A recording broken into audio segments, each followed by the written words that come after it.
apa yang disebut dengan mencari renewable economy, menjadi renewable energy. Nah, ini menjadi satu PR bersama sesungguhnya, bahwa Allah telah menciptakan matahari yang sangat amat dahsyat. Allah menciptakan kemampuan sumber energi yang hampir tidak terbatas. Nah, tetapi mungkin bagaimana menciptakan matahari, energinya bisa dipakai di setiap rumah, matahari energinya bisa dipakai di setiap warung, energi matahari ada di setiap kantor-kantor, itu menjadi satu pertanyaan. Dan ini adalah hijrah pemikiran, transformasi pemikiran. Kalau di beberapa negara maju seperti Jerman, setiap rumah itu sudah dipaksa untuk memproduksi listriknya sendiri. Bahkan kalau seandainya pemakaian di rumah misalnya hanya 900 watt, sementara dia bisa menghasilkan 3000 watt, maka dia menjual 2100 watt.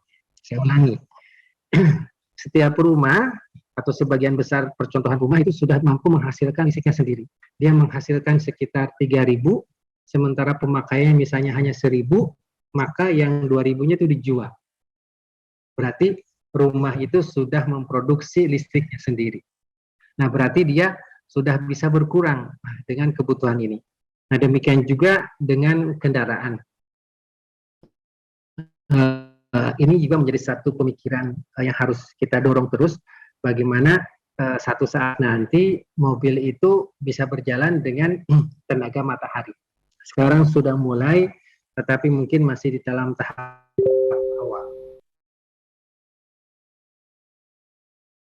Nah, ini Allah Subhanahu wa Ta'ala renewable economy ini, karena ini menjadi sangat-sangat penting untuk ke depan. Qul inzuru madza fis samawati wal ard wa ma tughnil ayatu wan nuzur an qaumin la yuqinun. Katakanlah, perhatikanlah apa yang ada di langit dan di bumi. Perhatikanlah apa yang ada di langit dan di bumi. Tidaklah bermanfaat tanda kebesaran Allah dan Rasul-Rasul yang memberi peringatan bagi orang-orang yang tidak beriman. Nah, kita diperintahkan untuk mencari dan mencari. Ini juga ada dari Rasulullah Shallallahu Alaihi Wasallam ya, yang sangat luar biasa. Mohon maaf, dari Allah fil laili wan nahar wal fulki tajri fil bahr bima yanfa'un nas wa ma anzalallahu minas sama mimma yanfa'u fil ard ba'da mautiha wa basa fiha min kulli dabbah wa tasrifir riyahi was sahabil musakhkhar bainas samai wal ard la ayatin liqaumin ya'qilun. Jadi dalam penciptaan langit, penciptaan bumi, beredarnya malam dan siang, yang itu adalah karena perubahan matahari, adalah tanda-tanda kebesaran Allah. Jadi di sini Allah Subhanahu wa Ta'ala meminta kita untuk melakukan melakukan eksploitasi dan mencari sumber-sumber yang baru. Oke, Bapak Ibu yang dirahmati Allah Subhanahu wa Ta'ala, ini ada satu yang amat penting banget, yang amat sangat penting banget yang ingin saya sharing hari ini. Salah satu langkah yang harus kita ambil, di samping tadi kita berhemat, kita mencari sumber-sumber energi yang baru, adalah bagaimana penguatan rupiah dan hijrah menuju dinar. Di sini ada Pak Agus, ada Mbak Hikmah, ada Pak Widodo yang ngurusin dinar. Ini ternyata begitu penting. Kenapa coba? Kalau kita punya mata uang yang kuat, maka harga minyak akan stabil, BBM akan stabil. Oke. Apa contohnya? Saya ingin menjelaskan sebagai berikut. Oke. Harga minyak per hari ini misalnya $86 per barrel. Satu barrel itu 159 liter. Oke. Jadi harga per liter itu kurang lebih sekitar $0,54. $0,54 atau setengah dolar lah. Nah, kalau seandainya dihitung Bapak Ibu ya, dihitung nih. Nah, Kalau seandainya $1 itu 14.836 per hari ini, maka harga minyak itu 8.000 per liter. Ini belum termasuk transportasi dan pajaknya. Bentar ya. Ini oke. Nah, tetapi jika dolar dengan rupiah itu nilainya 10.000, maka 1 liter itu 5.400. Kalau $1 itu sama dengan 5.000 perak, maka harga BBM itu hanya 2.700. Yang salah jadi siapa ini? Coba dilihat ya sekali lagi Bapak Ibu. Ini harga minyak per hari ini itu misalnya ada yang 10.000 Pertalite, ada yang harganya berapa? 16.000, ada harganya di atas itu lagi. Itu karena apa? Karena kita mengimpor. Nah, dengan kurs 14.836 per $1. Kalau seandainya dolarnya itu 10.000,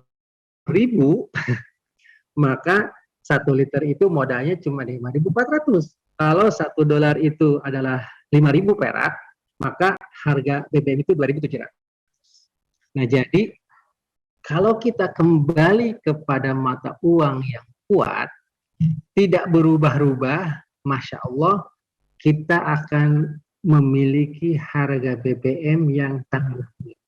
Kita akan memiliki harga, apa? Karena kita membeli BBM itu pakai dolar, bukan pakai rupiah. Oke? Kalau pakai rupiah dan rupiahnya aja,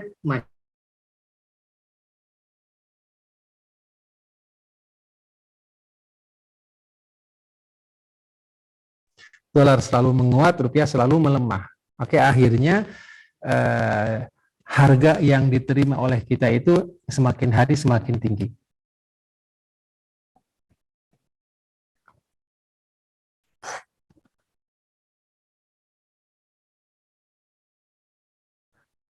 Aduh.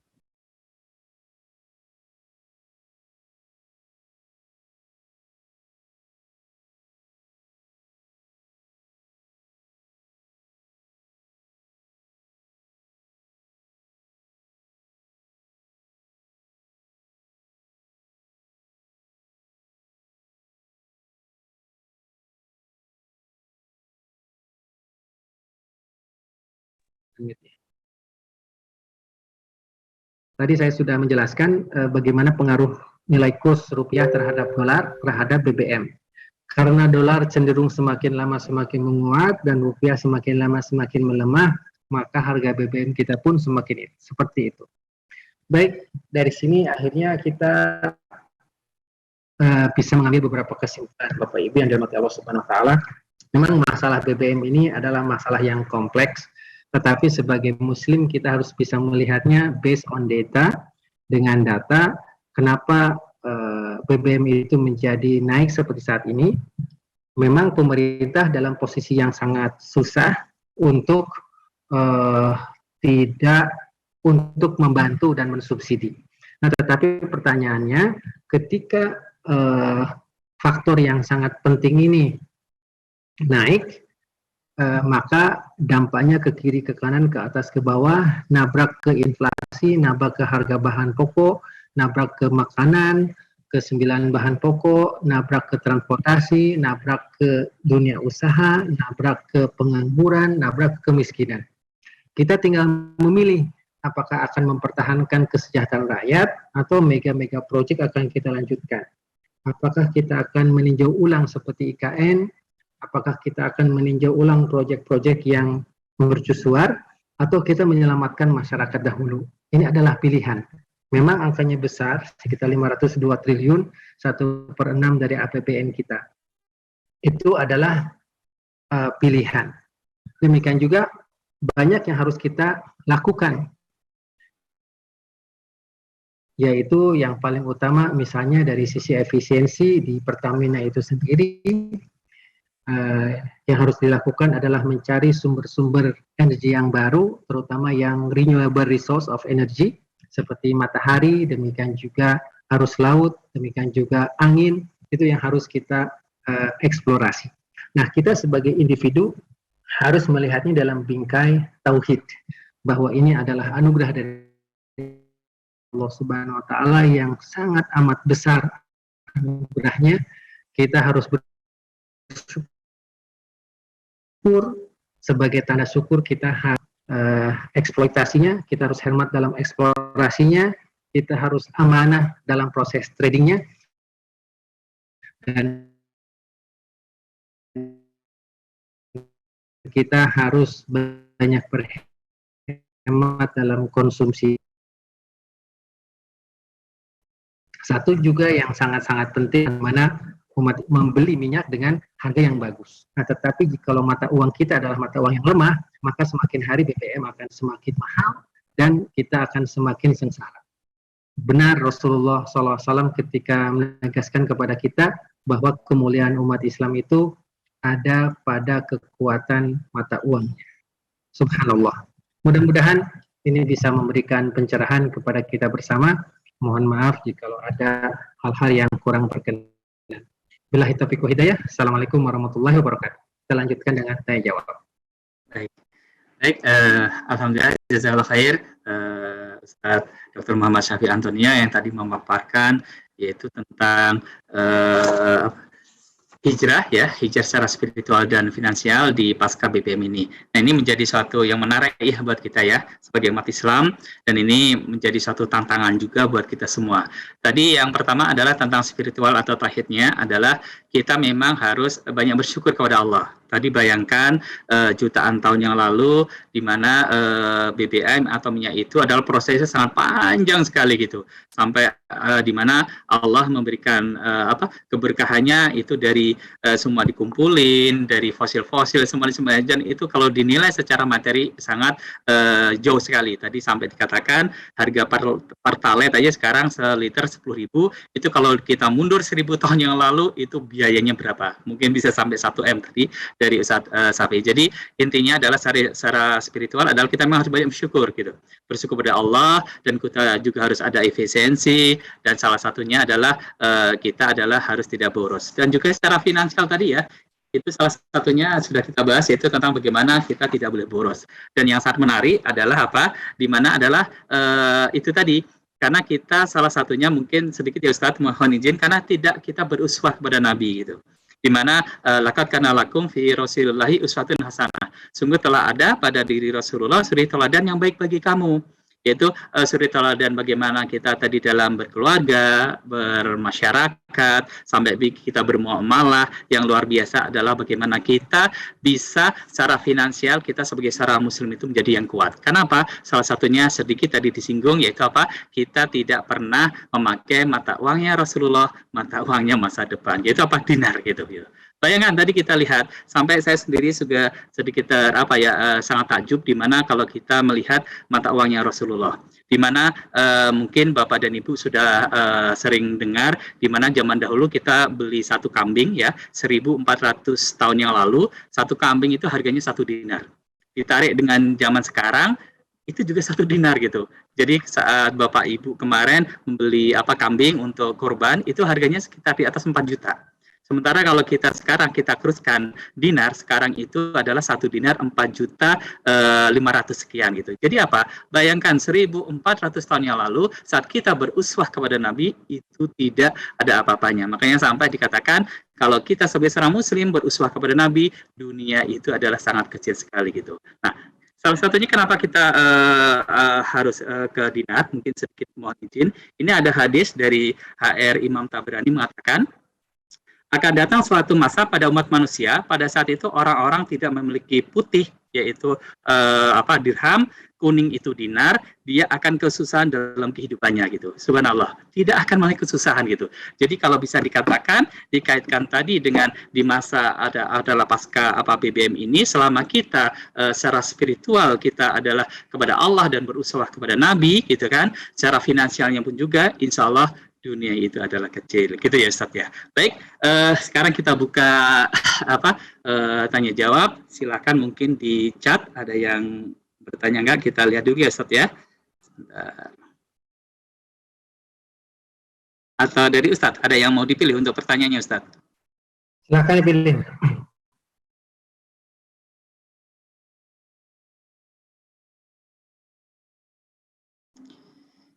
sini pertanyaannya sebentar di chat.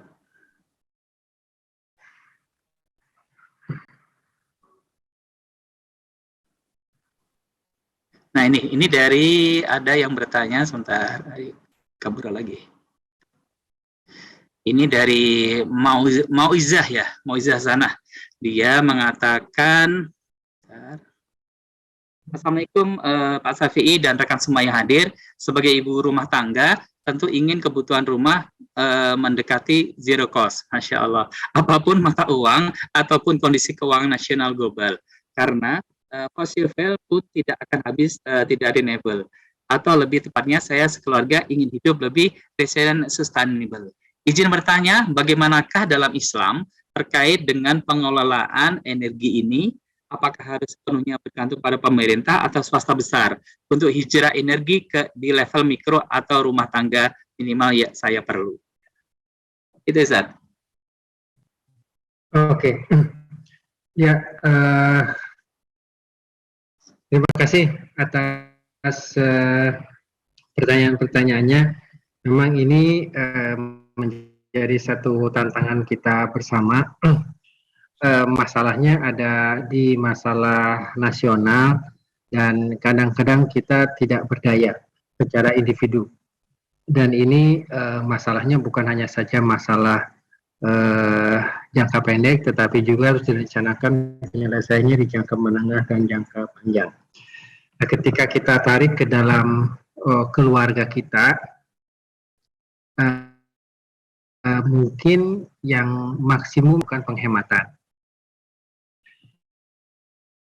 Bagaimana kita melakukan prioritas dari kebutuhan-kebutuhan hidup kita, sehingga dari transportasi pribadi bisa secara bertahap ke transportasi publik, gitu kan. Nah ini juga di sisi kita, kita harus berhemat, tetapi juga memang ada tugas negara yang harus menyiapkan transportasi publik yang lebih baik. Kita bersyukur dan berterima kasih Jakarta, transportasi publiknya sudah jauh meningkat, jauh lebih nyaman, jauh lebih efektif dibandingkan dengan sebelumnya.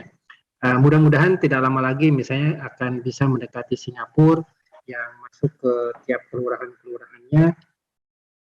Maka siapapun yang bekerja di kantor, baik di perbankan, asuransi, kantor BUMN, itu sudah merasa tidak perlu lagi bawa kendaraan pribadi karena memang stasiunnya sudah ada di setiap pelosok.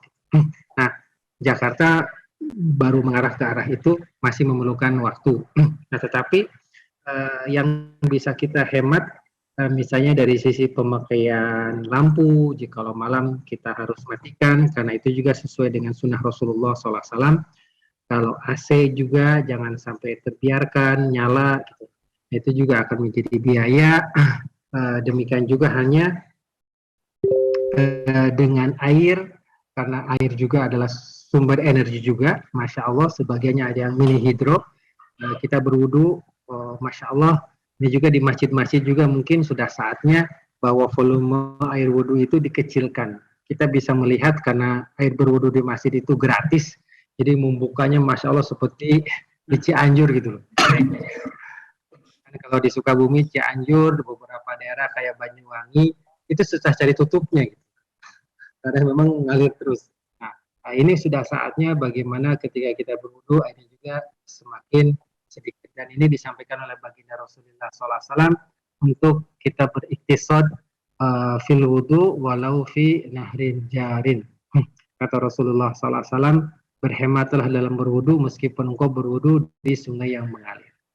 Nah itu yang bisa kita lakukan dalam tataran individu. Hal yang lain yang kita harus lakukan juga mungkin adalah bagaimana kita lebih cinta produk lokal, lebih cinta produk dalam negeri. Kenapa? Karena itu akan menghemat devisa. Sekarang ini devisa negara habis dipakai untuk membeli minyak, devisa habis dipakai untuk membeli Pertalite, solar, dan Pertamax. Oke, maka ketika kita berhemat dari pembelian bahan-bahan konsumsi, namanya durian Bangkok, jeruk Bangkok, pepaya Bangkok, udah lupakanlah itu. Nah justru lebih baik kita mengkonsumsi buah-buahan lokal, memakai produk-produk lokal, sehingga devisa negara bisa berhemat. Jadi ada yang bisa kita lakukan dalam tataran individu, kemudian nanti dampaknya terhadap ekonomi nasional. Dan insya Allah dengan kita memperbanyak mengkonsumsi produk lokal, ekonomi lokal juga akan berkembang. Petani-petani buah-buahan insya Allah akan mendapatkan lebih banyak hasilnya. Demikian juga produsen-produsen rumahan akan mendapatkan pembelinya. Nah insya Allah sementara produsen-produsen rumahan kan saudara-saudara kita yang muslim juga. Jadi insya Allah Bapak Ibu yang dirahmati Allah Subhanahu Wa Taala, dengan kita lebih banyak mengkonsumsi produk lokal, dengan lebih banyak memakai produk lokal, maka akan menggairahkan ekonomi nasional juga, yang mana di sanalah ada umat Islam di dalamnya. Seperti itu. Ya, baik Ustadz ya. Jadi Ibu Muazziyah ya, Moizah ya. Jadi ada perlu penghematan tadi yang harus kita perlukan ya. Baik, selanjutnya ini ada ini Ustadz. Dari ini Bapak Muhammad Ibrahim. Assalamualaikum warahmatullahi wabarakatuh. Barakallahu fikum Ustadz atas ilmunya. Semoga Allah senantiasa menjaga Ustadz dan keluarga, diberikan kesehatan dan keberkahannya. Amin. Izin bertanya Ustadz, Masya Allah, dampak dari isu kenaikan BBM ini sangatlah luar biasa, baik muslim atau saudara kita yang non-muslim. Seperti kata Ustadz, tadi bisa ke kanan, ke kiri, ke atas, dan ke bawah. Nah, terutama kita sebagai muslim memiliki ibadah yang mendapatkan dampak sosial langsung terhadap isu ini, yaitu seperti haji dan umroh. Semoga Allah memudahkan kita semua untuk melaksanakannya. Tentunya akan menjadi isu tersendiri, lalu bagaimana kita sebagai muslim yang bertauhid seharusnya bersikap terhadap isu ini agar tetap menjadi hamba yang bersyukur sehingga terhindar dari kufur nikmat. Itu Ustaz. Ya, terima kasih. Bersyukur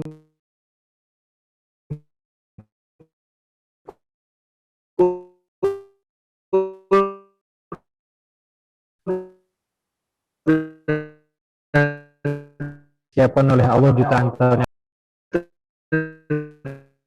terhindar dari kufur nikmat. Tadi melihat suka bertanya aja mobil ini model tahun 2010-2015. Ternyata di dalam komponen mobilnya ada yang model jutaan tahun yang lalu, yaitu bensinnya. Jadi bensinnya ini jutaan tahun yang lalu umurnya gitu loh.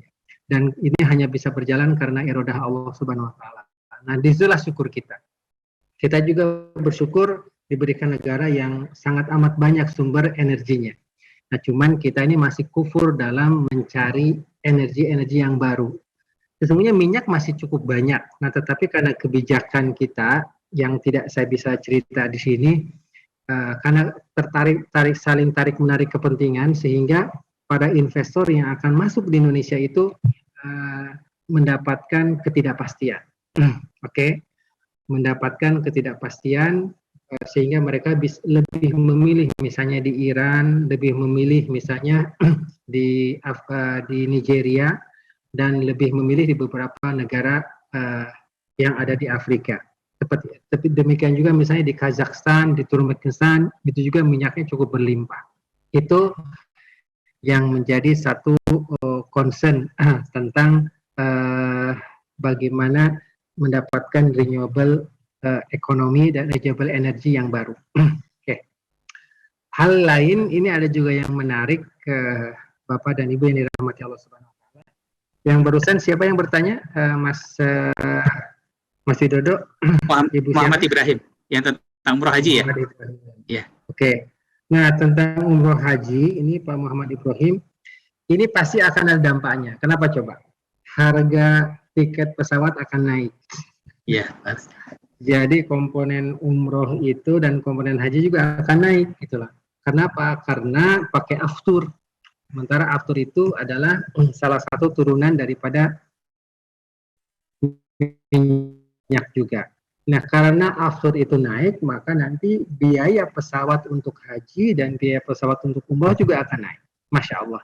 Ini adalah satu yang tidak terelakkan. Nah, jadi makanya ini ada satu fardu kifayah yang besar yang harus dilakukan oleh pihak yang berwenang untuk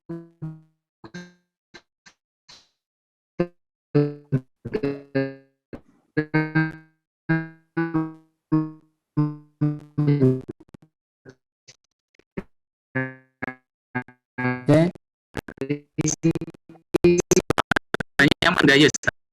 Dari kata beliau mengatakan kebetulan saya berkegiatan di renewable economy di Lombok. Energi dan hydropower.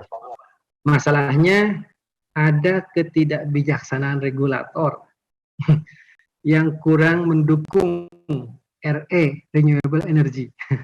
Karena memang bisnis BBM lebih cepat dan lebih menguntungkan daripada mengembangkan yang renewable. Renewable itu panjang gitu.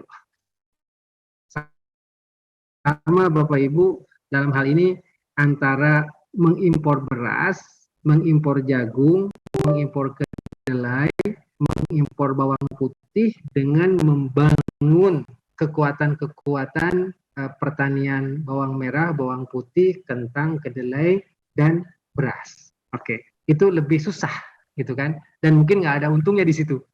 Nah, tetapi itulah ketahanan energi dan ketahanan pangan nasional masa yang akan datang. Pilihannya memang agak susah ketika bentuk politik seperti sekarang, yang 5 tahun, kita, saudara-saudara kita berkuasa hanya 5 tahun, sudah bayar balik. Nah, ketika harus balik itu menjadi tidak sempat berpikir untuk bagaimana membangun kekuatan pangan dan kekuatan energi di 20 tahun yang akan datang. Ini terima kasih Pak Priyatna diingatkan tentang hal-hal ini. Mudah-mudahan ekonomi akan semakin banyak insya Allah. Dan tadi dari Pak Muhammad Ibrahim kita bisa mengambil ibrohnya, walaupun mungkin ada satu konsekuensi yang kita tanggung dengan naiknya biaya haji dan umroh. Insya Allah nanti di bagian-bagian lain mungkin bisa dihemat. Terima kasih Pak Muhammad Ibrahim. Lanjut Pak Widodo. Baik, Ustadz, ini langsung ada respon luar biasa dan juga sekaligus dia bertanya Ustadz, itu salah satunya tadi yang sedikit kita sentil tentang dinar itu mata uang Rasulullah, mata uang masa depan gitu Ustadz. Nah ini dari Ibu Fitriani, dia bertanya, untuk mengubah habit kita menjadi dinar seperti apa ya Ustadz, sementara saat ini transaksi kita masih dalam rupiah. Tadinya sempat berpikir mengubah menjadi logam mulia, tapi kalau kita kebetulan perlu dana dalam waktu dekat, kadang-kadang justru secara rupiah rugi, karena biasanya harga jual logam mulia sekitar 10% dari harga beli. Mohon nasihatnya Ustadz gitu. Nah ini beliau kayaknya Ibu Fitriani sudah mau berhijrah Ustadz.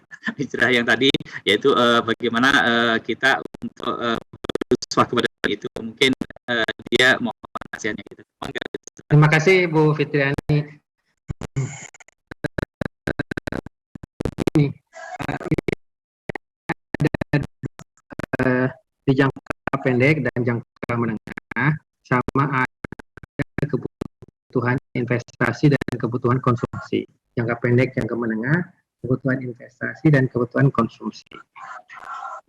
Karena kita belum memiliki mata uang dinar, kita masih mata uang rupiah, tapi kita diperkenankan oleh pemerintah untuk investasi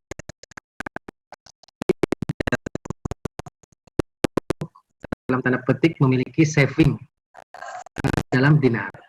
Nah, jadi Ibu Fitri tolong pisahkan kalau dari sejumlah uang itu kira-kira berapa yang akan kita alokasikan untuk investasi di sektor real seperti di properti, atau membeli tanah, atau membeli rumah kos-kosan, itu adalah satu hal. Kemudian kita memasukkan di dalam saham atau reksadana berapa, kita akan dimasukkan di dalam emas berapa. Tapi yang paling mudah misalnya kita akan masukkan di dalam sektor real berapa, di dalam sektor emas berapa. Nah, dari emas itu ada satu hal yang harus dicatat. Emas itu bagusnya hitungnya itu jangan mingguan, jangan bulanan, tapi bagusnya ngitungnya itu pindah tahun gitu. Nah, biasanya emas itu akan kelihatan bagaimana kenaikannya ketika pindah tahun. Oke. Nah, memang jikalau beli hari ini kemudian dijual besok, itu Ibu akan kena harga beli, harga jual. Nah, tetapi jikalau Ibu beli sekarang, kemudian Ibu dijual lagi setelah 1 tahun atau 2 tahun, akan terlihat keuntungannya. Nah, jadi saran saya, Ibu jangan dimasukin semuanya ke emas, oke. Nah, sebagian di emas, sebagian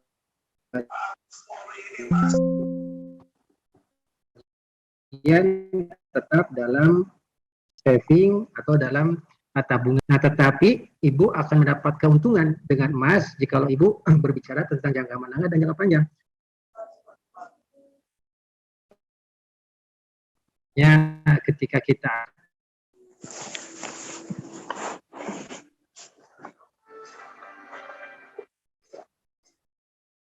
pegang rupiah, kemampuan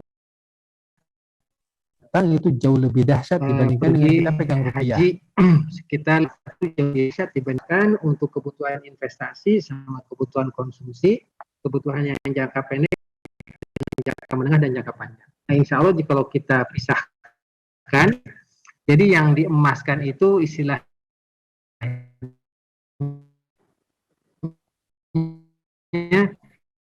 yang udah benar-benar net lah. Nah, untuk jangka menengah panjang ya. Terima kasih Bu Fitriani.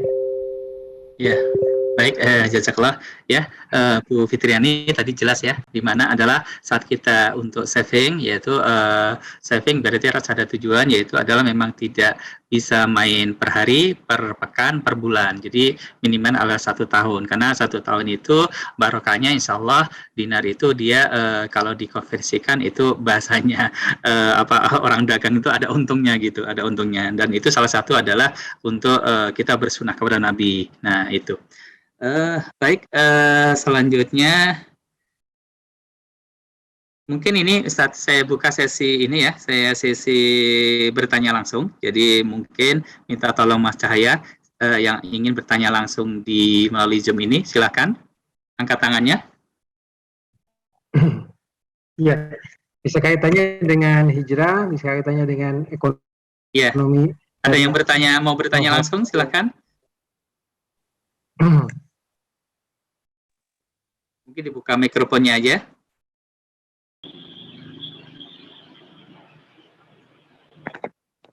Silakan. Assalamualaikum Pak Safi. Waalaikumsalam warahmatullahi wabarakatuh. Izin bertanya. Ya, izin bertanya. Orang Pandeglang ya, sanes. Sumuhun.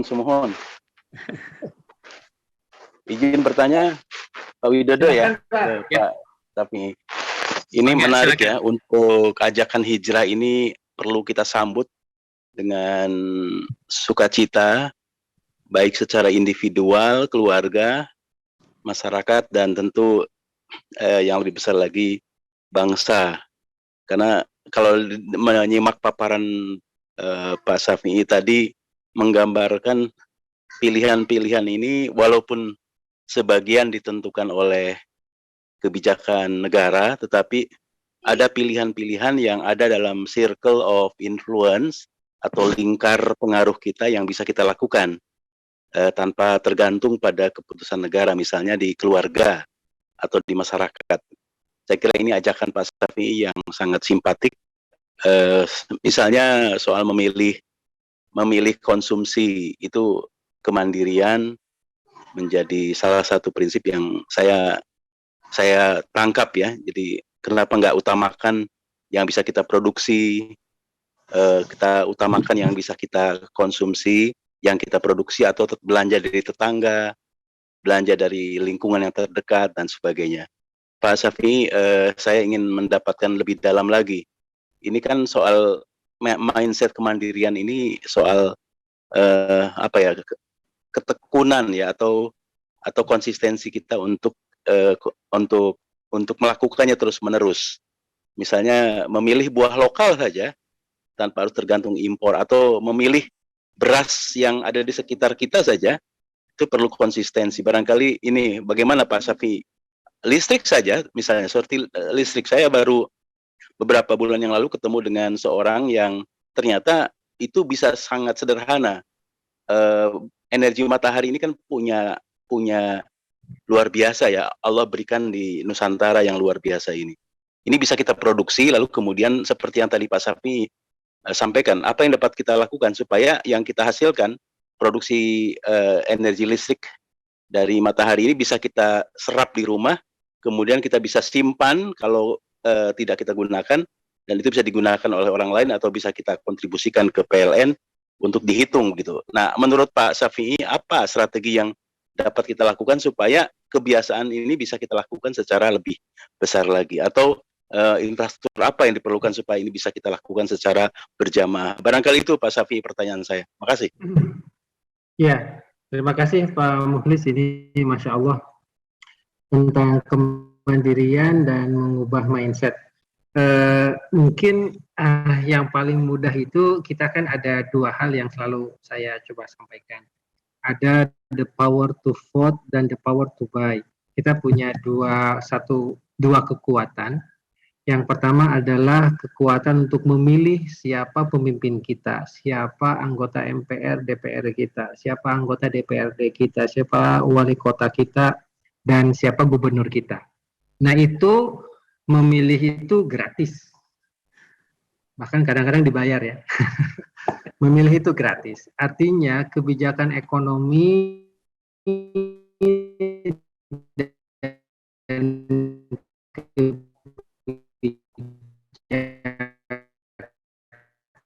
Nah, Bapak Ibu, katanya seperti simpel, tetapi sekali kita memilih pemimpin, itu akan mempengaruhi visi energi dan visi pangan Indonesia ke depan. Saya ulangi, kelihatannya seperti simpel memilih, ya, saya memilih gubernur aja, memilih presiden aja, seperti simpel. Nah, tetapi orang yang Bapak Ibu pilih itu akan menentukan bagaimana strategi energi ke depan. Ada yang peduli dengan anak cucu kita, ada yang tidak, hanya mementingkan partainya atau mementingkan proyeknya. Nah,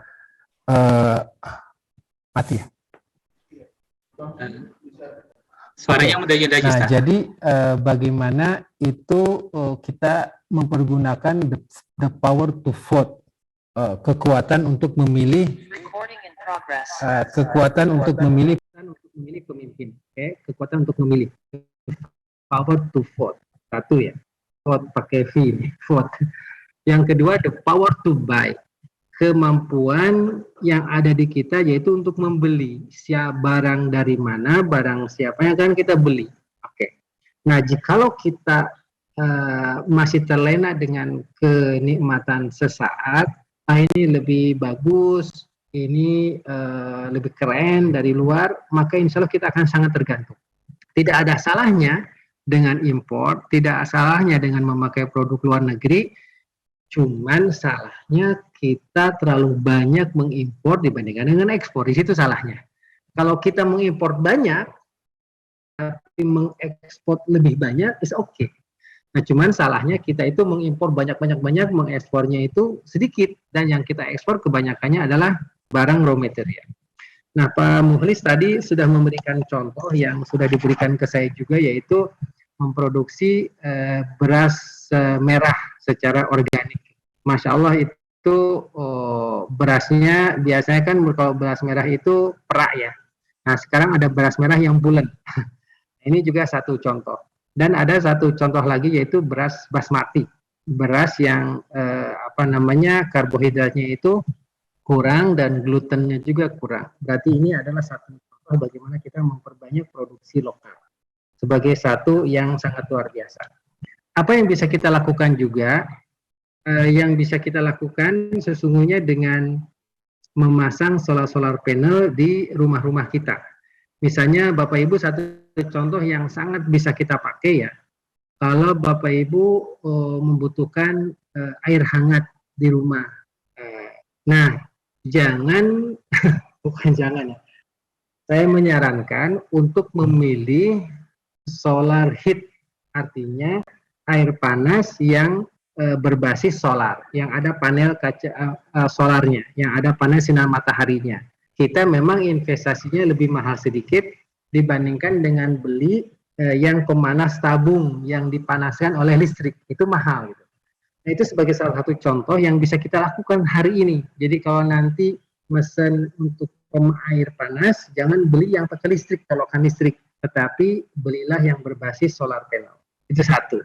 Nah, kalau kita bangun rumah juga, ada beberapa pilihan sekarang pembangkit listrik tenaga surya yang sudah bisa dipasang di atap-atap rumah kita. Nah, berarti itu kita sudah menghemat, karena insya Allah dengan dipasang pembangkit listrik tenaga surya nanti bisa otomatis jikalau sudah cukup listriknya, maka dia akan mati sendiri nanti hidup yang tenaga surya. Dia hanya menjadi trigger aja di awal. Dan insya Allah dia nanti akan otomatis begitu terang matahari, dia akan berhenti, akan nyimpan. Nanti begitu matahari gelap, dia akan nyala. Masya Allah, itu juga yang bisa kita lakukan. Nah, untuk yang tingkat kantor-kantor, yang kalau pelatarannya cukup lebar, itu juga bisa memakai tenaga surya. Nah, di samping itu, sebaiknya rumah kita juga dihiasi dengan banyak pepohonan supaya lebih teduh. Masya Allah, ini juga sebagai salah satu hemat energi juga. Dan kita mendesain rumah jangan terlalu berbasis AC. Apalagi di Sentul, di Bogor, di Bandung, di Puncak, itu udaranya sudah enak ya. Di Jakarta juga mungkin sebagiannya di daerah Cibubur masih enak. Nah, itu diperbanyak jendela-jendela. Nah, saya melihat arsitek kita itu suka terpengaruh dengan segala sesuatu ingin AC gitu. Nah, itu kalau bisa dikurangin. Itu yang bisa kita lakukan di tataran individu dan di tataran rumah tangga. Pertama, lebih sehat karena udara masuk, udara mengalir. Yang kedua, lebih hemat. Dan insya Allah lebih segar jikalau udara langsung itu. Kita bisa lebih sehat dengannya. Itu mungkin di antara mindset kemandirian yang harus kita bangun dari hal-hal yang kecil, dan kita harus mulai menumbuhkan bahwa kita itu mulia bukan karena branded komoditi dari luar, kita itu mulia karena akhlak kita. Insya Allah apapun yang dipakai oleh orang mulia akan jadi mulia. Tetapi kemuliaan kita tidak nempel di gesper atau di tas atau di mobil kita. Jika mobilnya tabrakan, kemuliaan kita juga itu tabrak. Seperti itu. Mudah-mudahan ini masukan dari Pak Mukhlis dan ajakan beliau bisa sama-sama mencerahkan kita. Terima kasih Pak Mukhlis. Baik, jazakallah ya. Jadi memang hijrah itu benar-benar berpindah ya Ustadz ya.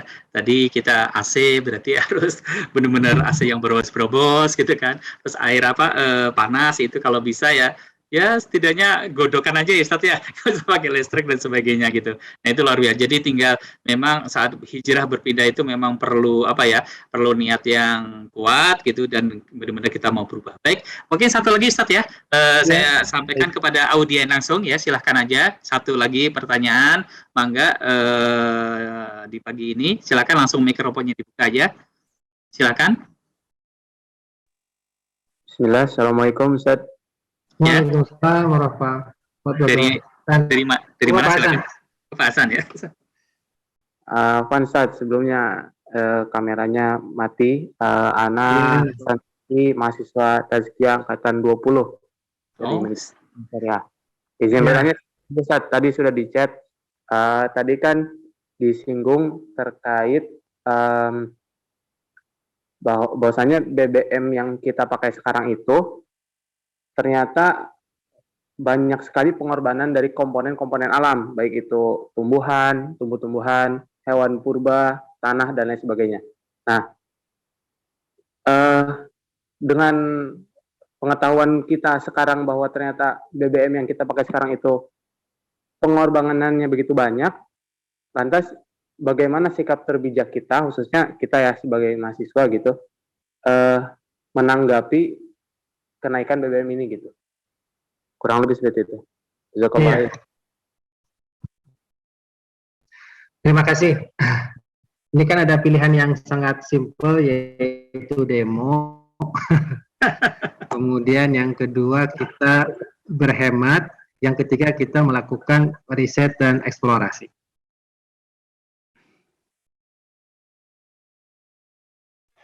Jadi saya sangat bangga dengan adik-adik yang turun ke jalan. Kalau demo di kepedihan masyarakat, tetapi kelihatannya karena demo itu harus ada izin, demo itu dibatasi waktunya, kemudian kelihatannya pemerintah juga sudah berazam tidak akan mendengar suara pendemo. Ini bocorannya.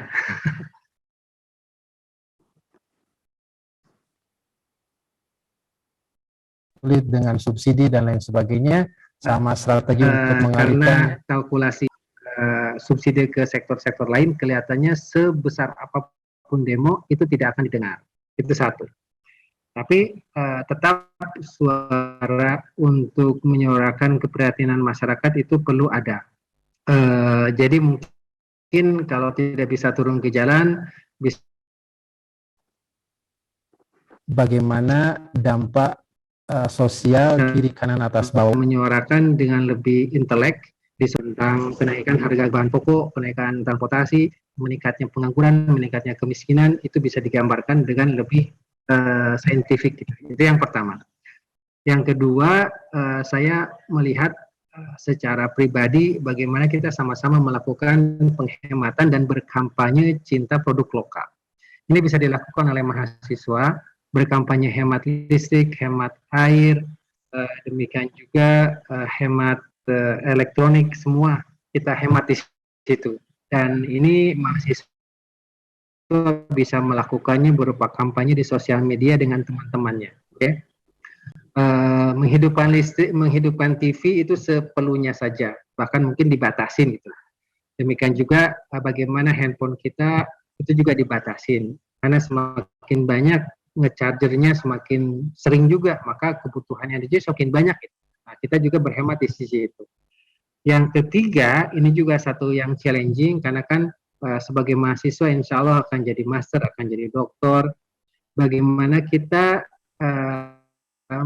mempromosikan satu riset-riset yang sudah ada sesungguhnya, kan sangat banyak di BRIN, banyak di BBP,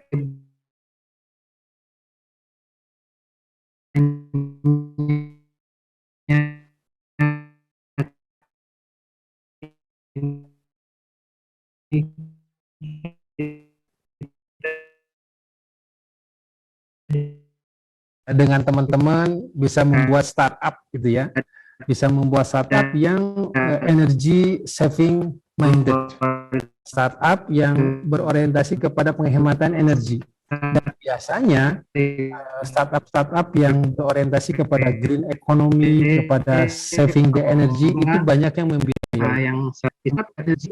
Startup yang berorientasi kepada green economy, kepada lembaga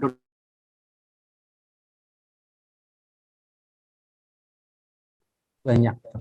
Oke, insya Allah jadi sebagai mahasiswa kita bisa mengoptimalkan hasil-hasil riset untuk bahkan menjadi satu masa depan bisnis kita. Ya, ini sangat-sangat menarik untuk dieksplor. Jadi saya simpulkan, pertama suarakan concern kita.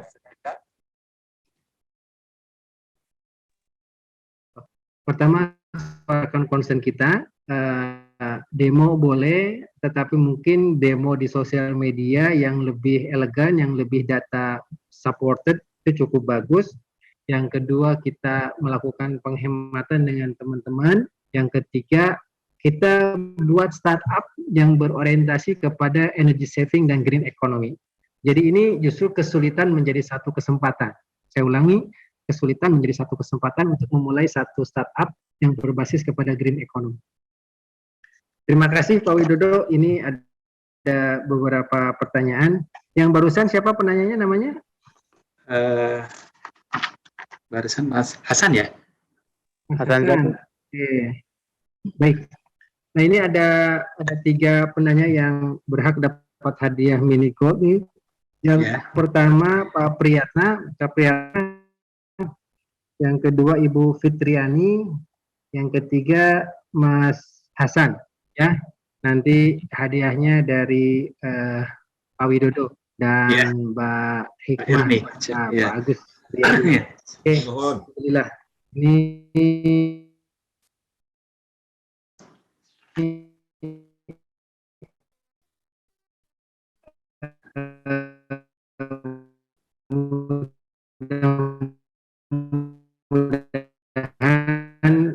kita bisa ya, mudah-mudahan Allah Subhanahu wa taala mengijabah doa kita bersama. Al-hadihina wa kullu niyatin shalihah al-Fatihah. Bismillahirrahmanirrahim. Alhamdulillahirabbil alamin. Hamdan yuafi ni'amahu wa yukafi mazidah. Allahumma rabbana lakal hamdu syukra wa lakal hamdu wa anta rabbuna haqqa wa nahnu ibaduka rika. Allahumma rabbana lakal hamdu kama yanbaghi li jalali wajhikal karimi wa 'azimi sultanik. Allahumma lakal syukru wa lakal man wa lakal fadlu qad mana'na qad manahna min taqah asy-syamsiyah wa taqah petroliyah wa taqah al-ma' wa kull jami' taqah fi hadhihi al-ard al-mubarakah. Allahumma syakirin. Allah Rahman ya Allah telah memberikan hidup kepada kami. Engkau telah memberikan iman dan Islam kepada kami ketika sebagian belum mendapatkan hidayah.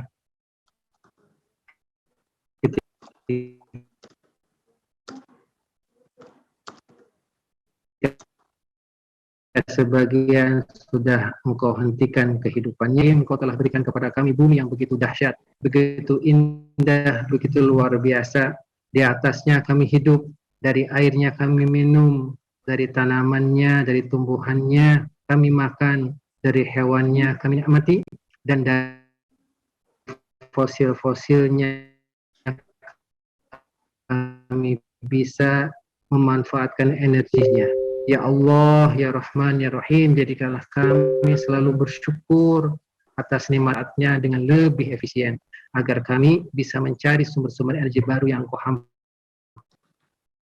hamparkan di alam jagat raya ini, ya Allah.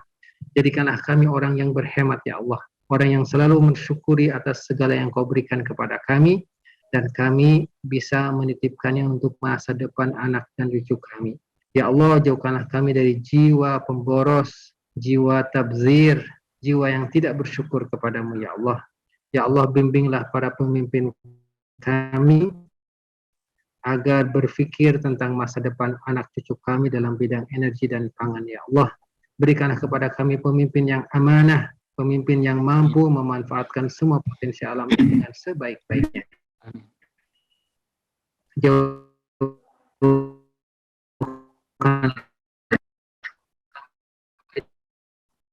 dari pemimpin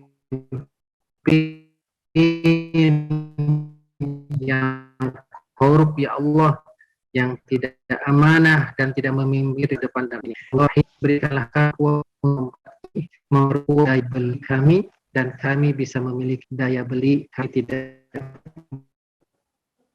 menurun dengan berjalannya waktu.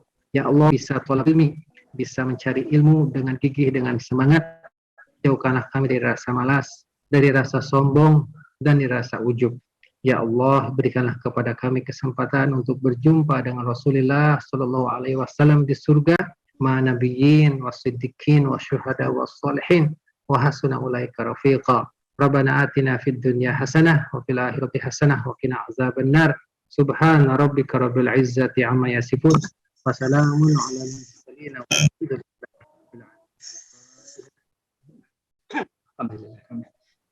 Jazakallah khair Ustaz Dr. Muhammad Shafi Antonio tadi memaparkan tema yang luar biasa, yaitu rahasia di balik hijrah spiritual dan finansial pasca kenaikan BBM. Dan itu salah satunya adalah buat kita, yang pertama adalah harus kita kuatkan keimanan kita kepada Allah secara spiritual. Karena apa? Allah lah yang memberikan rezeki, Allah yang merubah keadaan, Allah yang menghantarkan kita menjadi orang baik.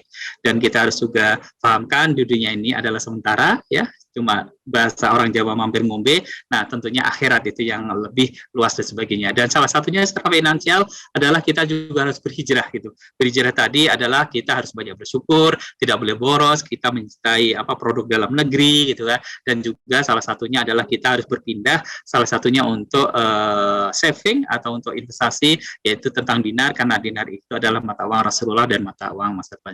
Jazakallah Ustaz. Ya, khair, ya, insya Allah semoga Allah memberikan keberkahan dan kesehatannya. Dan terima kasih kepada Bapak Ibu semuanya. Mungkin mikrofonnya mau dibuka, mangga, itu videonya dibuka, mangga, ya. Jadi minta doa, ya, minta doanya Mas Rizky tadi. Oh iya, baik ya. Ya, Afan Ustaz, mohon ini, mohon untuk ini doa bersama Ustaz untuk tadi minta Ustaz doa Mas Rizky. Ya, Rizky Zakia. Ya. Tadi lupa ya. Oke. Ada banyak di antara saudara kita dari dosen dan dari mahasiswa yang sedang sakit, terutama adinda kita Mas Rizky. Mudah-mudahan Mas Rizky diberikan kesembuhan oleh Allah Subhanahu wa taala. Amin. Al-Fatihah. Suratul ladzina an'amta alaihim. Allahumma la tad'alana fi yawmina hadza dzanban illa ghafartah wa la hamman illa farajtah wa la daynan illa sadatah wa la maridan illa syafaitah wa khususan ila akhina Rizky shifa'an ajila shifa'an la yughadiru saqama shifa'an mubarakatan min indik shifa'an fihi at-ta'ah wal ibadah min indika ya rabbal alamin. Subhana rabbika rabbil izzati amma yasifun wa salamun ala mursalin alhamdulillahi rabbil alamin. Alhamdulillah. Jazakallah Ustaz. Insyaallah semoga memberikan doa ini sampai ke Ustaz Rizky, Allah memberikan kesembuhan dan dia bisa beraktivitas kembali. Amin ya rabbal alamin. Baik, jazakallah sekali lagi Ustaz Dr. Muhammad Safi Antonio yang telah memaparkan rahasia di balik hijrah spiritual dan finansial pasca kenaikan BBM. Semoga menambah keimanan dan ketakwaan kepada Allah. Baik, terima kasih Bapak Ibu semua yang telah hadir di acara ini.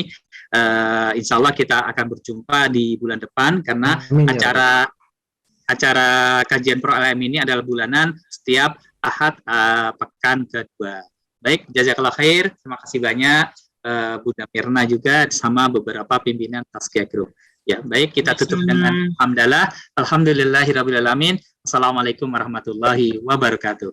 Waalaikumsalam warahmatullahi wabarakatuh. Terima kasih Ayah Safi. Terima kasih Pak Safi.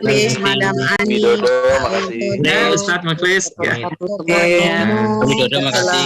Wah, Ustaz Zakir, Masya Allah. Pak Widodo. Pamit.